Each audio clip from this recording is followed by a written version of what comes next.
Tai tikrai įspūdingas debiutas, pirmoji atstovė Lietuvos apskritai šioje rungtyje iš karto 8 vieta ir į finalą. Kokios pačios emocijos?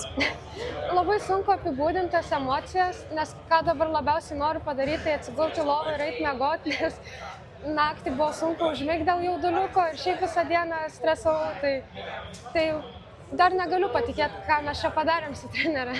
Būtent mini trenerė, tikrai neslėpsiu, pati susigraudinau, kai tu po to būtent 4,40 m iš karto nubėgai prie trenerės, jūs apsikabinot. Apskritai vis laik labai yra ypatinga stebėti jūsų ryšį. Kaip tu pati jį apibūdintum, kiek jis turi įtakos tavo rezultatams? Na, jis didžiąją dalį daro trenerė, realiai daug įtakos duoda. Realiai be jos aš nebūčiau čia net. Jinai yra mano sėkmės talismanas, tai nežinau, man jinai kaip antra mama, tai aš jai galiu ir viską pasipasakoti ir mes atsėdam, išsprendžiam problemas ne tik sportinė esmė, bet ir šiaip asmeninė, tai labai džiaugiuosi, labai linkiu visiems tokios trenerės. Esi minėjusi, kad būtent patekimą į Europos čempionatą buvai įrašius savo naujametinių norų sąraše, ar ten dar liko neįgyvendintų norų? Šiaip įgyvendinau, kad patekau, bet šito punkto nebuvo, kad į finalą patek, tai čia jau virš perkopiau savo lūkesčius. Minėjote, kad buvo jaudulys naktį ir dieną, o kaip sektorėje atėjus jau į stadioną, paėmus kartį į rankas, koks buvo jausmas, kaip sekėsi tuo metu tvarkyti su emocijomis? Labai sunku buvo, nes kiekvieną kartą, kaip atsistodavau šokt, atrodo širdis iš krūtinės šoks.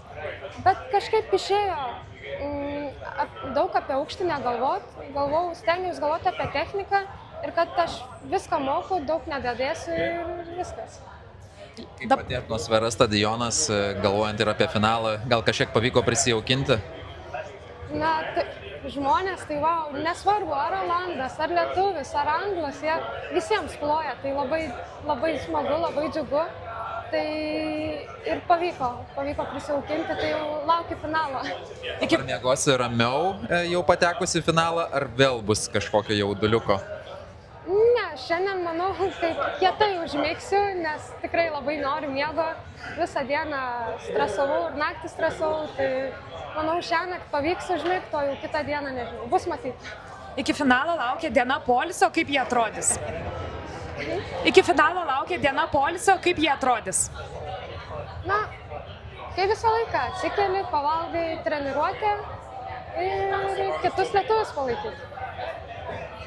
Bandėjai 2 kart 4,50, trečiojo nebandėjai, čia jau dėl to, kad jau buvo aišku, kad jau tas finalas kaip ir aiškus dalykas.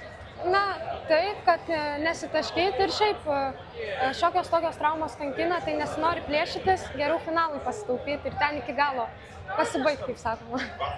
Tai palinkėsim sėkmės? Ketvirtadienį jūsų finalas bus prieš disko metimo finalą, prieš Aleknų ir Andriaus Gudžiaus pasirodymą. Smagus laukia vakaras, ketvirtadienio vakaras. Tai klausimas apie tai, kaip smagu turbūt prisijungti prie Lietuvos disko elito ir Lietuvos elitinių disko metikų ir kartu ketvirtadienį varžytis dėl medalių. Na, tikrai labai smagu, aš net nesapnavau tokios baigties šių varžybų. Žinant dar, kad 3 mūsų lietuviai pateko į finalą ir tikrai kviečiu visus žiūrėti, tikrai labai įdomu ir didelė intriga bus.